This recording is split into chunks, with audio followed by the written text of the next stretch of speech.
হজরত ঈসা আলাইহিস সালাতু ওয়াস সালাম সম্পর্কে 10টি আকীদা রাখা, 10টি বিশ্বাস স্থাপন করা আমাদের প্রত্যেক মুসলমানের জন্য জরুরি।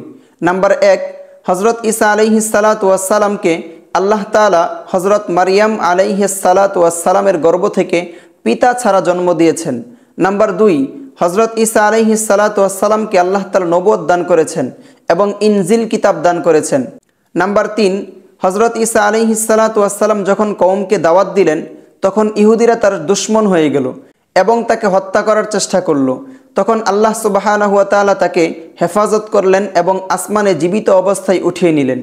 নাম্বার 4, হজরত ঈসা আলাইহিস সালাতু ওয়াস সালাম কিয়ামতের নিকটবর্তী সময়ে আবার পুনরায় দুনিয়াতে তাশরিফ আনবেন। নাম্বার 5, তিনি দামেস্কের জামি মসজিদের মিনারায় অবতরণ করবেন। নাম্বার 6, তিনি দাজ্জালকে বাবে লুত নামক স্থানে হত্যা করবেন।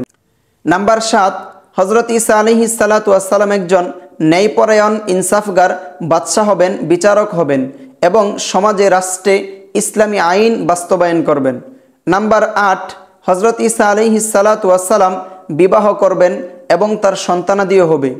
নাম্বার 9, হজরত ঈসা আলাইহিস সালাতু ওয়াস সালামেরও ইন্তেকাল হবে, যেমনিভাবে অন্যান্য নবী এবং রাসূলদেরও ইন্তেকাল হয়েছে।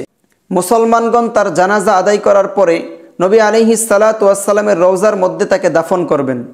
নম্বর 10, হজরত ঈসা আলাইহিস সালাতু ওয়াস সালাম এবং আমাদের আখিরি নবী হজরত মুহাম্মদ মুস্তাফা সাল্লাল্লাহু আলাইহি ওয়াসাল্লামের মাঝে অন্য কোনো নবী প্রেরিত হয়নি এবং হবে না। এই মৌলিক 10টি আকীদা পোষণ করা, এই মৌলিক 10টি আকীদা হজরত ঈসা আলাইহিস সালাতু ওয়াস সালাম সম্পর্কে রাখা আমাদের সমস্ত মুসলমানের জন্য জরুরি। আল্লাহ সুবহানাহু ওয়া তাআলা আমাদের সকলকে এই 10টি আকীদা হজরত ঈসা আলাইহিস সালাতু ওয়াস সালাম সম্পর্কে পোষণ করার তৌফিক দান করেন। ওয়া আখিরু দাওয়ানা আনিল হামদুলিল্লাহি রাব্বিল আলামিন।